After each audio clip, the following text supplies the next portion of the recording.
Welcome to the GOTO podcast.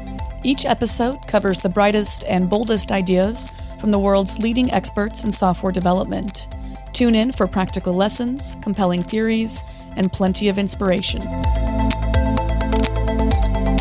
GOTO gathers the brightest minds in the software community to help developers tackle projects today, plan for tomorrow, and create a better future. Stay up to date with the latest in tech through GOTO's top-rated events held online and in person in cities like Amsterdam, London, Copenhagen, and Chicago, and by subscribing to the GOTO Conference's YouTube channel, where you can find thousands more high-quality dev talks. Learn more at gotopia.tech.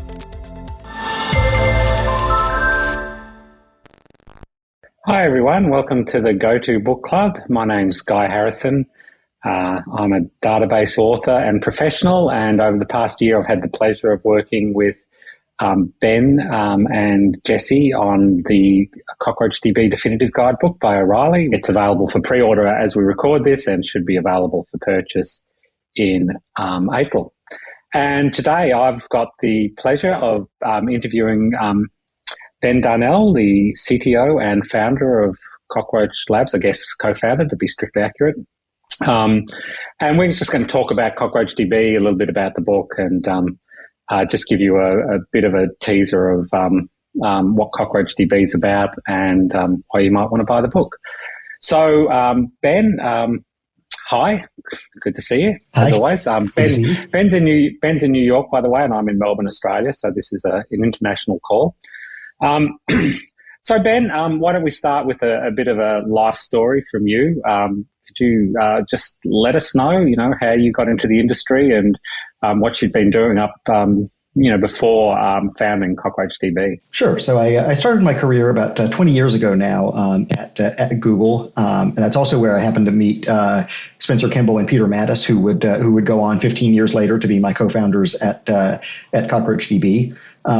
But anyway, at Google, I worked a lot on different sorts of infrastructure projects, including writing an ORM for Google's sharded database that powered their advertising system at the time.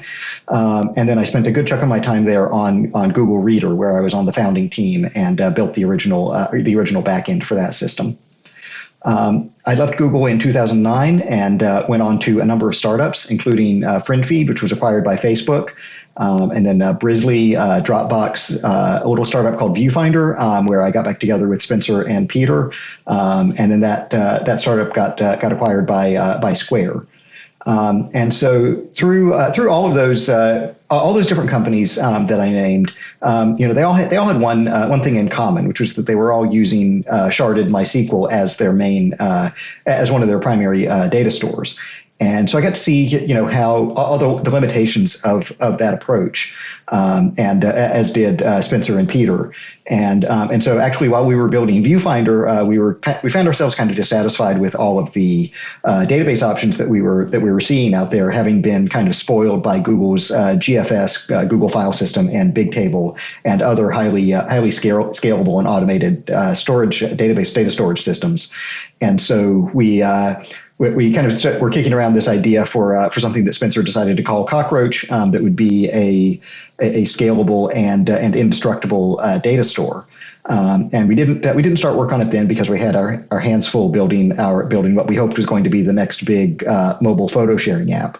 But when that didn't pan out, and we found ourselves at Square facing a lot of the same difficulties around sharded databases, we decided that it was time to dust off that old design document and actually build it, and subsequently build a company around it and bring it to the market. Yeah, that's fascinating. That's not the first time I've heard someone say they were building an application and realized they needed a better database, and in the end sort of pivoted around to making the database the product, not the application. In fact, that's MongoDB's story in a way, not that we sort of necessarily love MongoDB at CockroachDB, but they also were building a sort of a platform and then decided that they would spin off the database side of it.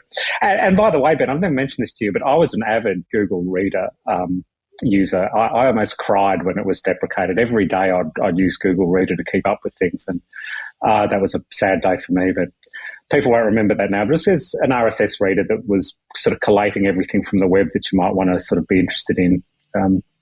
even pre-Twitter, I guess it was, right? It was a yeah. Google Reader launched in 2005, and Twitter wasn't for a couple of years after. So. Reader never had the scale of fan base to really hold the attention of a behemoth like Google, but it does have its very devoted fans, and I do hear from time to time, even today, about people that miss it now that it's gone. Yeah. So you were saying that at Google, obviously Google pioneered a lot of stuff that led to open source and other database products. So Hadoop sort of like flowed out of some work at Google. But you were sort of inspired more by Google's Spanner database. That's was it called Spanner at the time, or were we talking about something sort of pre-Spanner? That's right. So I'm going to distinguish what I actually used at Google was Bigtable. And then towards the end of my time at Google, they were starting up this new project called Spanner. And then, in 2012, they published a paper about a lot of the details of Spanner, and that really became a big inspiration for CockroachDB. So in Spanner, you see this. You see a lot of the same design elements around using data that's been broken up into different segments and doing distributed transactions across those segments to give you a very high level of consistency in a very broadly distributed system. And then subsequent additions to Spanner added SQL capabilities, and that was kind of our first guiding light as we were building CockroachDB, was trying to build Spanner for the rest of the world. Yeah, and correct me if you think I'm wrong about this, but really the sort of the key idea behind Spanner was that it was possible to keep consistency in a distributed system. Up sort of around about 2008, 2009, there were a lot of databases that threw consistency away.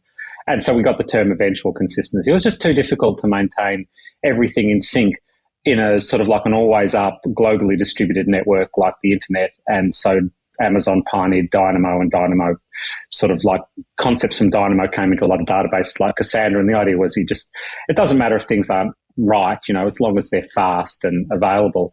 And Spanner, I guess the Google sort of rebuttal to that was, we'll just make it so available that it won't really matter. Yes, it still technically might fall over in order to preserve consistency, but we'll make that so unlikely that no one will care. Do you think that's a fair sort of summary of what the idea was? Yeah, I think that's exactly right. I think looking at another couple of Google storage systems, Bigtable, which I've already mentioned, was an eventually consistent system. And one thing that a lot of teams at Google found is that actually sometimes you do need a high level of consistency. And so there was a kind of an add-on called Megastore that ran on top of Bigtable and then gave you transactions. But because it was this layer on top, it was really pretty inefficient, and it was it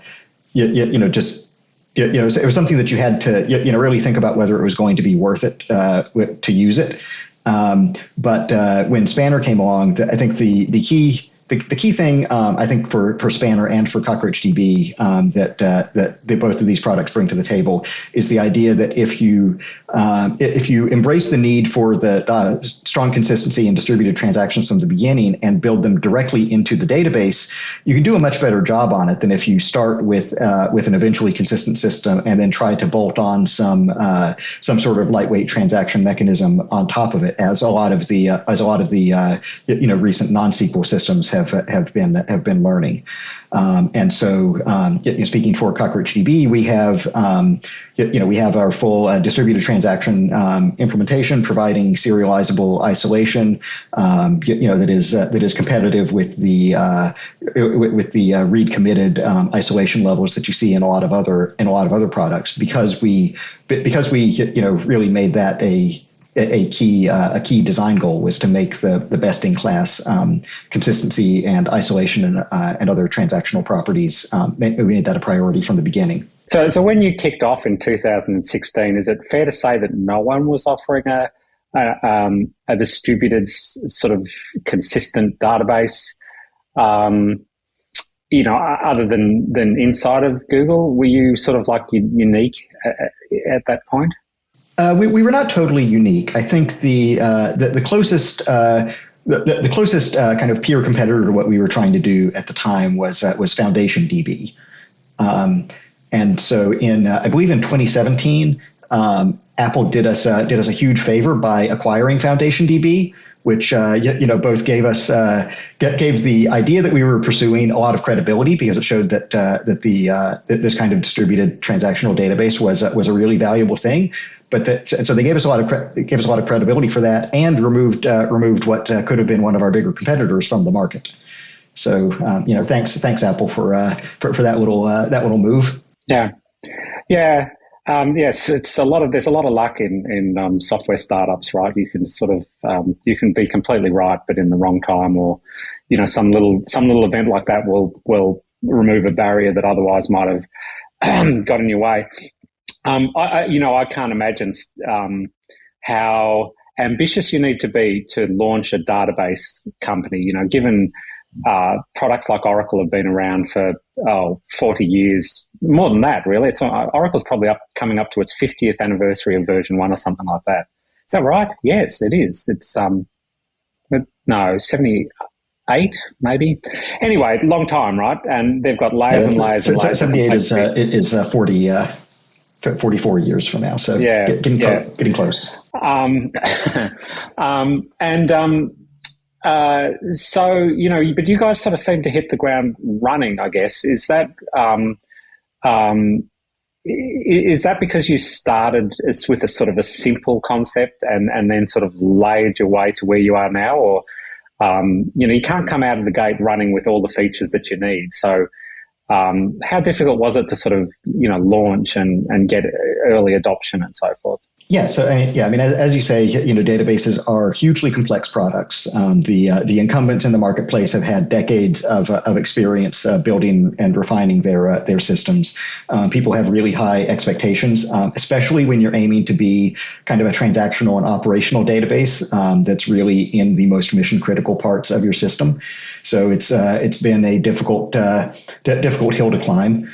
But I think that, from the beginning, we can offer, we were able to offer some compelling and unique features, from the kind of self-healing and hands-off administrative capabilities that we offer, to the ability to run in a geographically distributed fashion, which is really one of our more unique capabilities. The history of the NoSQL databases, they showed that you can strip your feature set way down and still get something that a lot of people will be able to make use of.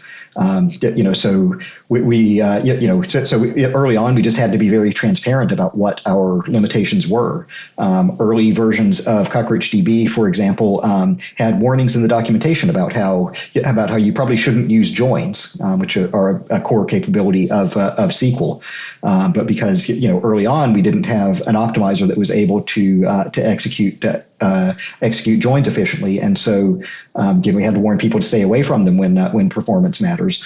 But that's something that you can live with. It's not ideal, but if you value the other parts of the product enough, then it's something you can live with and work around. And NoSQL showed that, because most of the NoSQL systems didn't have anything like joins, at least not at first, and you can still work with those.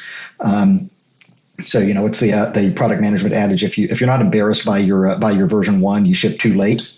You just have to ship something basic that ticks all the boxes for one type of user, and then expand from there. Yeah, that's fascinating. So in a way, if you tried to launch before the NoSQL databases had come out, you might have been laughed out of town. But when you launch and you're comparing yourself against, I guess in 2016, MongoDB had no joins and Cassandra still doesn't have joins. And so you're sort of, you're in a position where you can, which is what you did. You basically started out as a NoSQL, you didn't have a SQL language implementation. So you were able to sort of grow into that niche. Whereas I think prior to the sort of 2010s, you really had to have a complete SQL implementation from the beginning to get any adoption.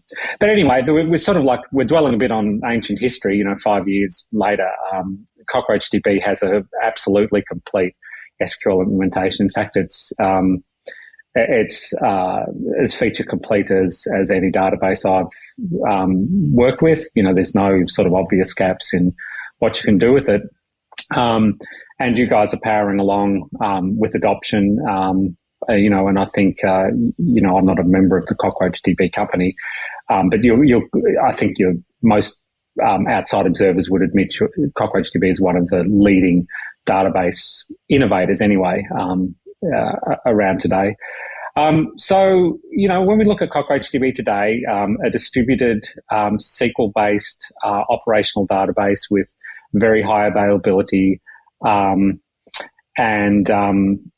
complete SQL language implementation. What do you think?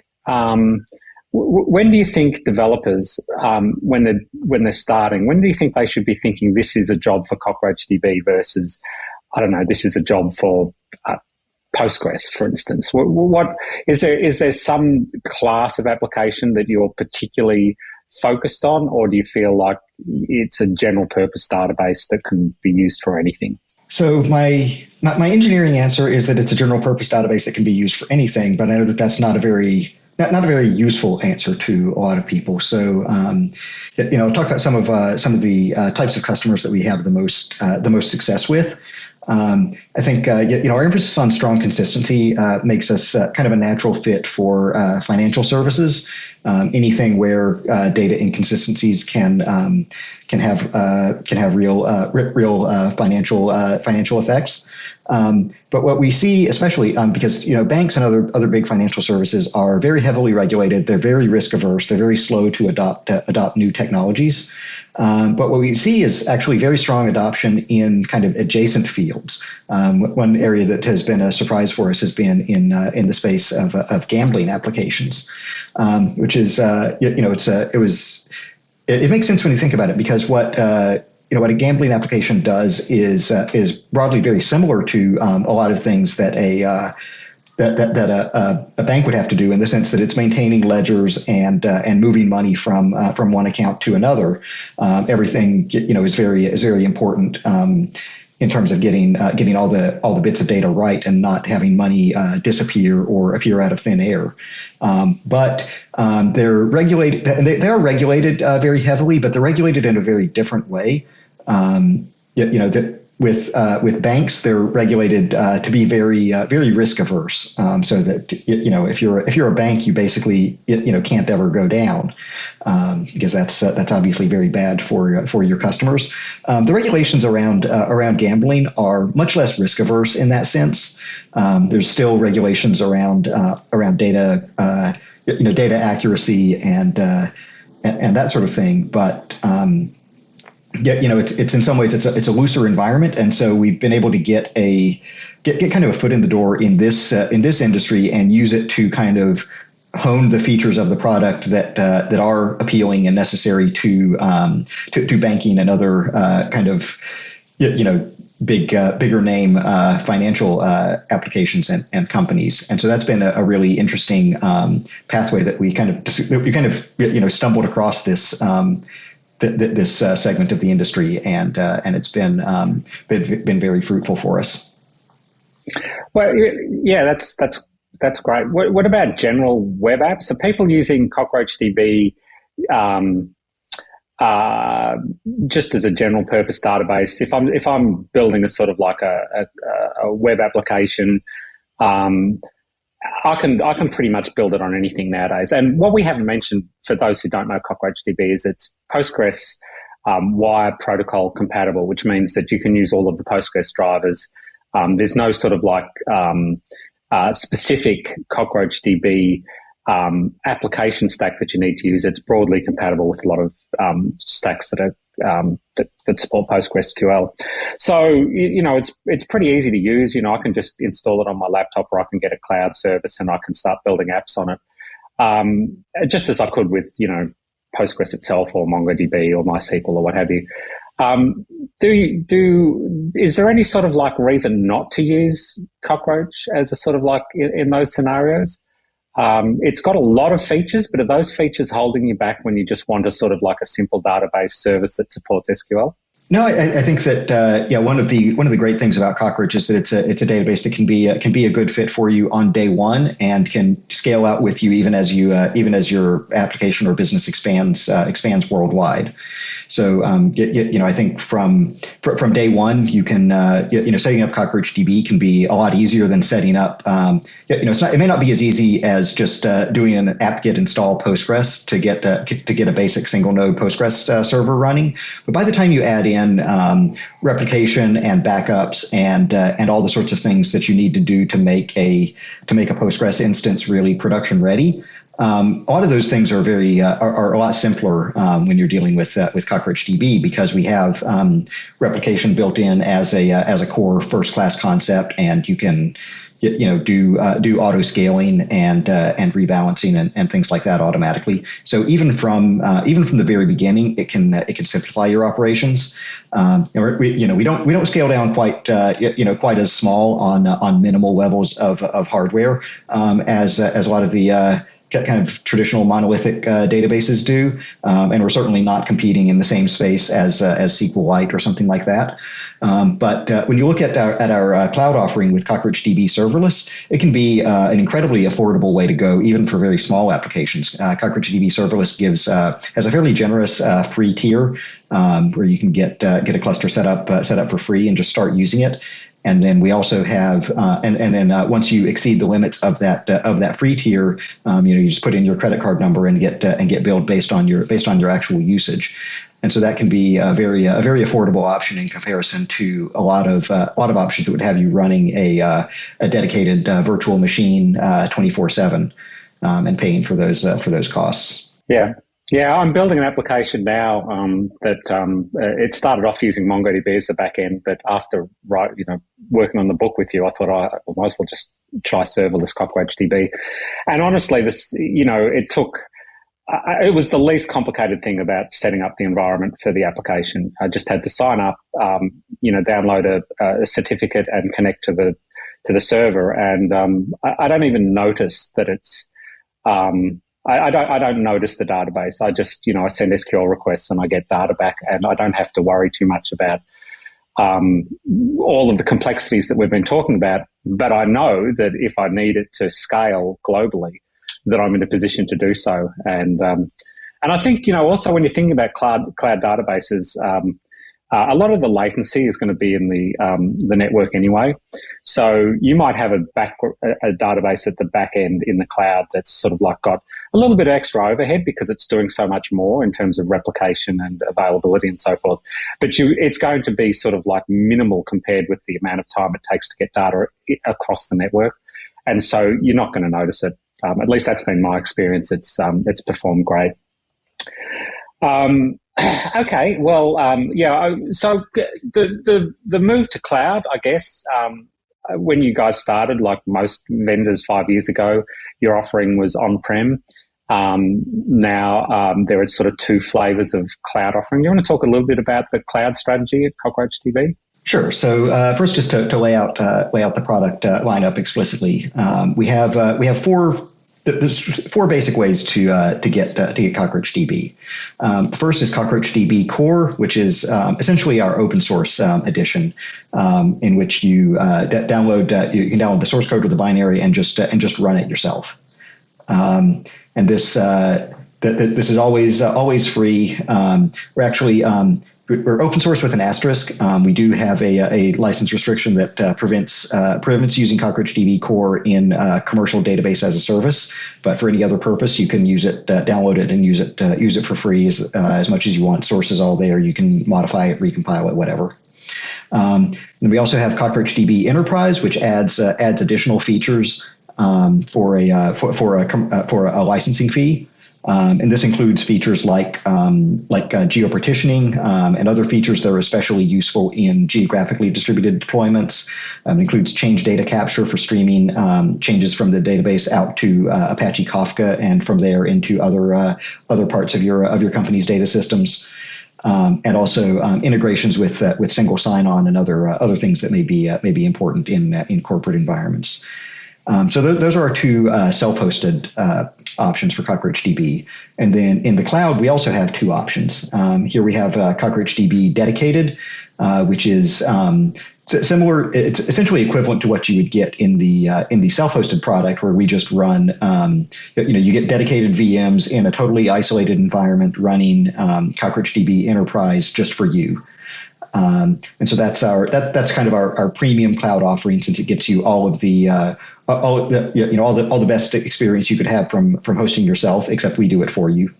And then we have, as I mentioned earlier, CockroachDB Serverless, which is the kind of the entry-level product, which is currently in beta, but it lets you run a very small run on a small scale and then grow out as you need to. This is implemented as one or more large CockroachDB clusters run by Cockroach Labs, and then a separate front end process per customer cluster, which gives you access to a slice of the resources on the back end cluster. And so this is how we're able to keep the operating costs low enough that we can offer a generous free tier in the serverless product, and then you can scale up and pay as you go from there. So I guess the interesting thing, from evolution of databases, is if you've got your single monolithic database running on your own hardware, which is where I started in the industry, and probably you too, and you're responsible. I was a DBA for a long time. You're responsible for every aspect of that operation.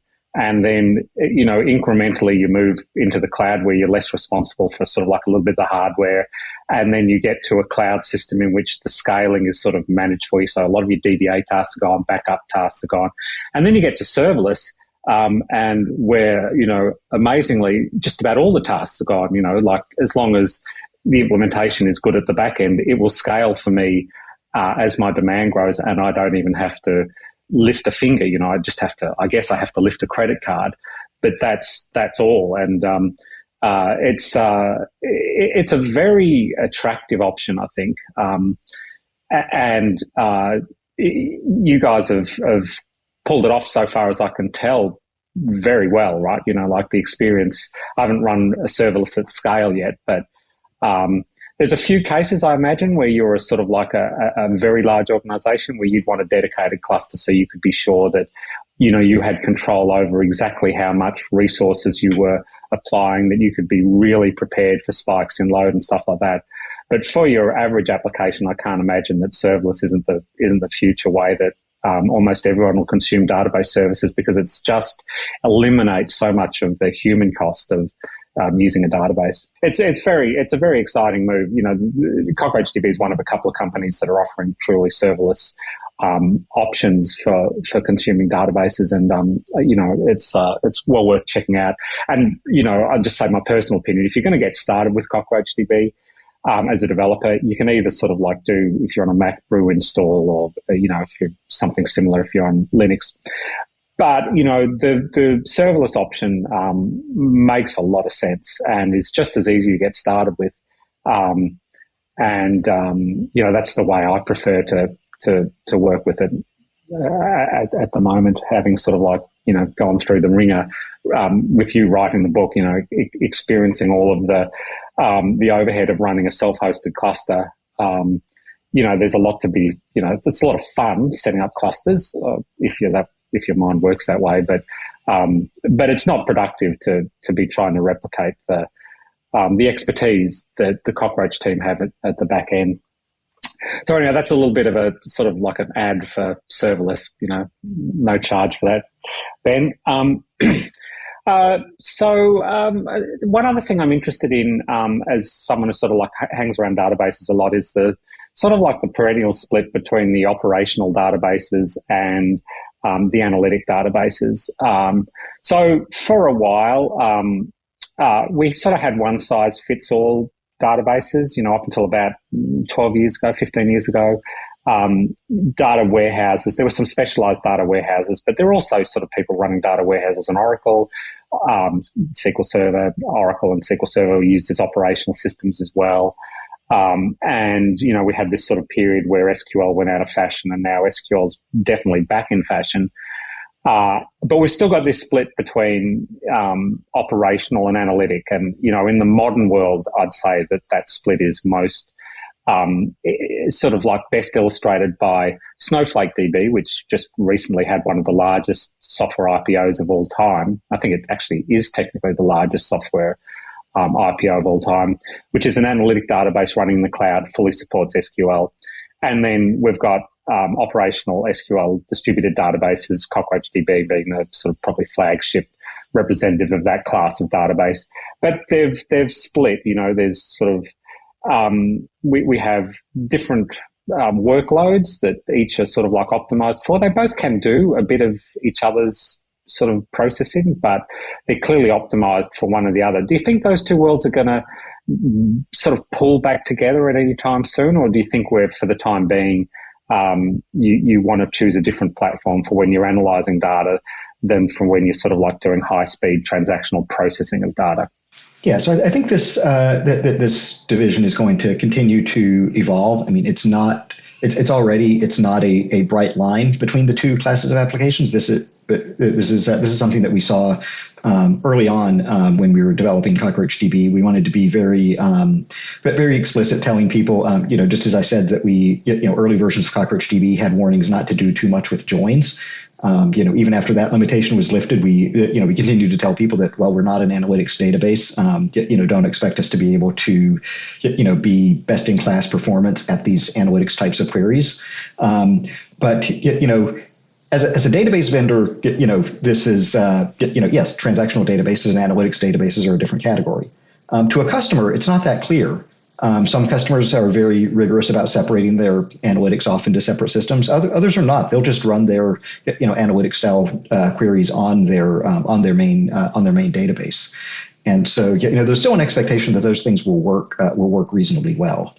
And so we've done our best to try and do that kind of query the best we can. But when it comes right down to it, the kinds of technologies that you want for analytics processing are very very different from what you want for transactional processing. For transactional processing, you want, for example, row-oriented storage, while analytics tends to want columnar storage. That said, even though the technologies may be different, you may have a single database product that provides both. I think that there's definitely a possible future in which CockroachDB replicates all of your data multiple ways anyway. If Cockroach could keep some of those replicas in columnar format and some in row format, and then send queries to one or the other depending on what that query needs, that would be a way to get kind of a best of both worlds under one roof kind of situation. So I think there's definitely room for evolution like that. But the history of this industry is littered with companies that have said, okay, we're going to be the only database solution that you need. We're going to be good at everything, and therefore we don't need to be good about integrating with other kinds of database systems. And that has just been demonstrated time and time again to be the height of hubris, and leads to a fall. So.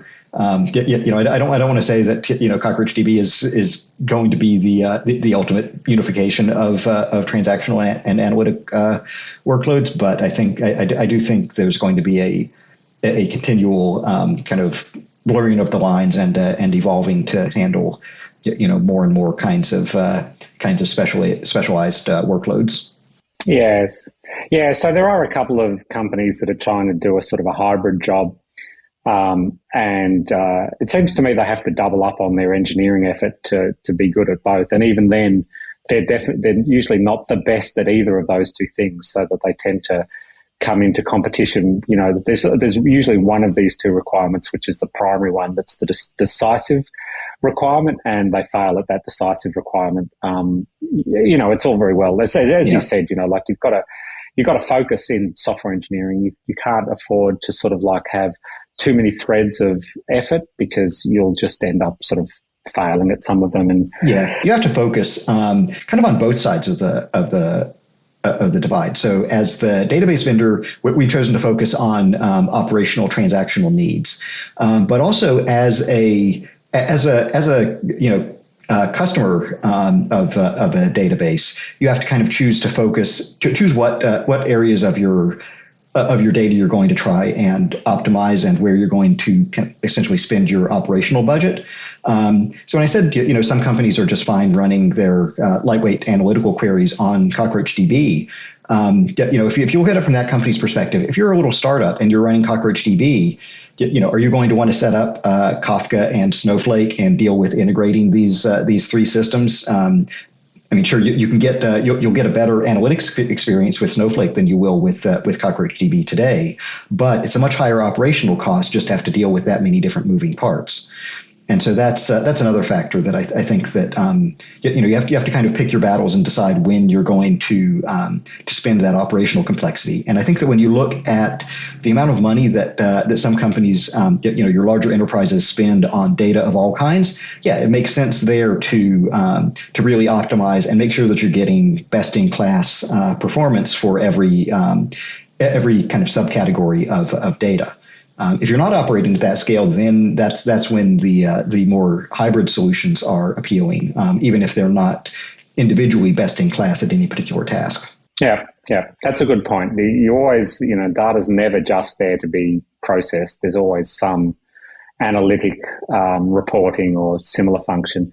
And in CockroachDB, for people who aren't familiar with it, one sort of thing I learned while participating on the book is that when you're wanting to read large amounts of data from Cockroach, you can use the as of system time clause to read it from a snapshot that avoids all of the transactional consistency overhead, and which results in a sort of like a much better outcome, because otherwise CockroachDB will actually, I might be about to mangle this, Ben, but CockroachDB will try to give you an absolutely consistent view of the database as it is right now, and if there are concurrent work going on, then CockroachDB may continuously sort of like bump that statement to try and sort of get the most recent data. But if you say as of system time, 5 seconds ago, it can just sort of like ignore all that and just go with the MVCC snapshots that are sort of like consistent, but not absolutely up to date. That's one of the interesting things about CockroachDB, that the use of that clause to optimize your processing is something that's, I think, fairly unique to Cockroach, at least something I haven't seen in other databases, but it's an important sort of technique. It's a bit nuanced, but it's an important way to sort of optimize processing. Yeah, this particular technique, this is the as of system time clause, which we informally call the time travel clause, to let you run a query as of 5 seconds or 10 seconds ago. That particular feature, as far as I know, is unique to CockroachDB. But a lot of what you can do with it is similar to what you can do in other systems using marking the transaction as read only. So that it's common in a lot of systems. If you mark a transaction as read only, maybe that sends it to a read only replica instead of to the primary.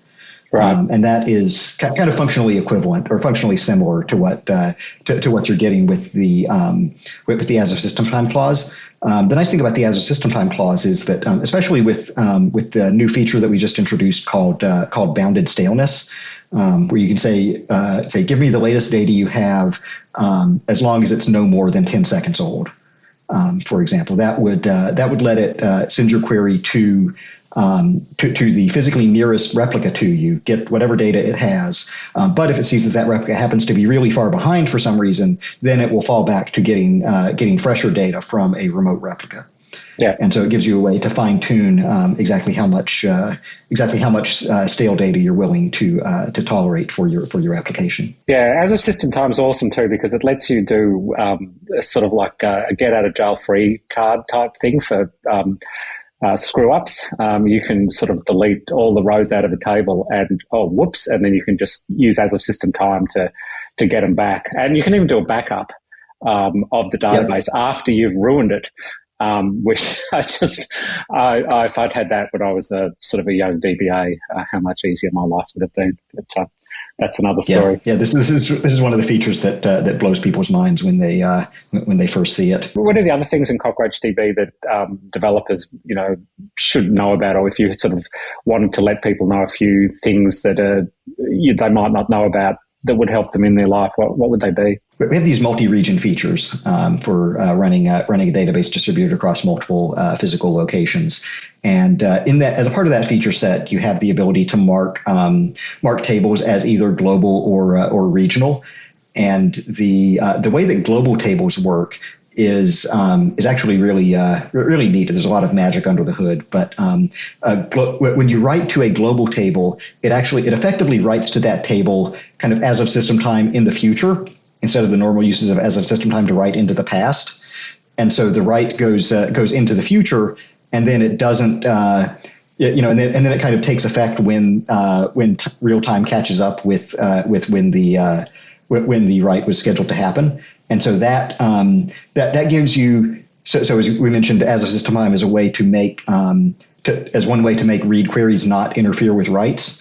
This is another way. You can have, instead of pushing your reads into the past, you can let your reads stay at the present and push your writes into the future. Wow. Yeah, that's fantastic. So I guess we're coming towards the last part of the conversation. Maybe we should talk a little bit about the book. For people who've read O'Reilly Definitive Guides, I don't think you'd be surprised at the kind of layout of the book. It tells you everything that you need to know to run CockroachDB locally in the cloud, sort of reference to the SQL language, programming practices, a lot of stuff for administering if you're administering on-prem, and for that matter, if you're administering in the cloud. But there's, as we talked before, there's a lot less. Ben, what would you say to someone who's sort of looking at the book, thinking about getting it? What do you think the book sort of offers that isn't there in the documentation? Because the documentation for CockroachDB is pretty good. So what's the role of technical books in today's sort of online age?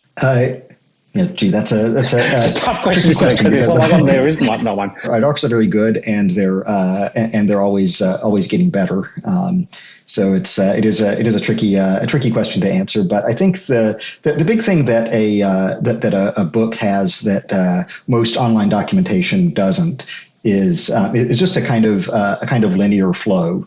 Like you can't very well go to the CockroachDB website and read through all of our docs in order, but you can go to the book and you can identify the section that you want, whether that's kind of the introduction or the deep dive into CockroachDB architecture, or we have a run of chapters for the application developer and a separate run of chapters for a database administrator. You can pick up the section that kind of fits your needs and read that straight through and get pretty comprehensive coverage. Which is a little harder to do in most online documentation. It's harder to figure out which parts you need to read and when you can be sort of done. That's the big thing that's missing. That there's the online documentation never ends. You can always find more, but with a book you have at least a reasonable estimation of what the important part is, and then when you've finished that much, then you're in a pretty good place. Yeah, I'd agree. I think this is more for you want to learn the core techniques, and we tried hard to future-proof it by not bogging down in the sort of like the latest syntax, but it sort of like runs you through what you need to know in a sort of like a well-organized manner. I've bought a lot of technical books, and when I started, the technical book was there because there was no internet, and so I had Unix in a nutshell, so I could look up Unix syntax commands. That's not the role of books today. It's more, I think, you want to sort of like fast track yourself into a new technology, and the book has all the information collated, curated, and presented in a nice way for you to master the topic in the minimum amount of time. And I think that's what I'd recommend, why I'd recommend people get it. So Ben, have you got any questions you'd like to ask me as co-author, or we're just wrapping up? Anything you'd like to say that we haven't mentioned? Yeah, I come to this as a founder of the CockroachDB project and company, and so I have very much an insider's view on how all of this works. But I'm curious to get your perspective as an outsider coming to CockroachDB for the first time. For the purposes of this project, do you have any comments about CockroachDB from that perspective? Anything that surprised you, whether it was good or bad? Yeah. So just to sort of put that in a bit of context, so I've been working with databases since the 80s, and spent a lot of time with Oracle, MySQL, fair bit of time with MongoDB over the past few years, and I'm a real sort of fan of databases. I don't really care what sort of model they have, or whether they're simple or complex. I'm generally sort of like them for what's good and sort of try and gloss over what's not so good. I was really happy to see CockroachDB emerge as a leader, because it was pretty obvious that the SQL language had been thrown out of products like Cassandra and others, not because there was anything wrong with it, but because it was associated with strict transactions, which the founders thought needed to be discarded in order to achieve some availability and performance goals. And so I was happy to see SQL make a resurgence, and I was even more happy to see that I could come back to a modern database that was respecting consistency and transactional integrity, because anyone who's worked with non-transactional systems knows you can get things done, but you have to write an enormous amount of code just to protect yourself against inconsistencies. You don't know for sure that you're going to read your own write, or you don't know for sure that something that you've written is even going to persist in the database, and that makes for a lot of fragility in code, and so you have to have extra testing and redundancy and so forth, and that sort of stuff stripped away with CockroachDB. And I was very impressed with how easy it was to get started with. It is a very sophisticated. So I was impressed on two levels. One, I was impressed with what you guys have achieved over a relatively short period of time in terms of having a sort of an architecture that's best in class for distributed systems. And at the same time, I was impressed with how easy it was for me to get started. So the fact that it was Postgres compatible meant that I didn't have to learn, really any sort of like new programming paradigms, or very few anyway. The SQL language was complete. There weren't sort of like big missing chunks of SQL that I had to sort of work around. So I could hit the ground running developing an application. And at the same time, I had this sort of like very sophisticated, scalable thing behind me that was, ready to go anywhere. And so, I know it sounds a little bit like congratulating myself on having, collaborated with you on the book, but I am an outsider. I've worked with all the different database, or a lot of different database platforms, and I think CockroachDB is a fantastic achievement. You should be very proud of it. And I think it's only, going to get better. I'd like to think we did a good job with the book. If you're wanting to get started with CockroachDB, you check out the book. You can have a look at it at the O'Reilly website. I'm not sure when this podcast will drop. It'll probably drop around about the time the book is fully available. But if not, you can pre-order, and you can look at the early adopter version, which contains pretty much the first half of the book, which is the developer stuff, getting started, installing, SQL language features and things like that. So probably, by the time you've consumed that early adopter bit, the rest of the book will be available.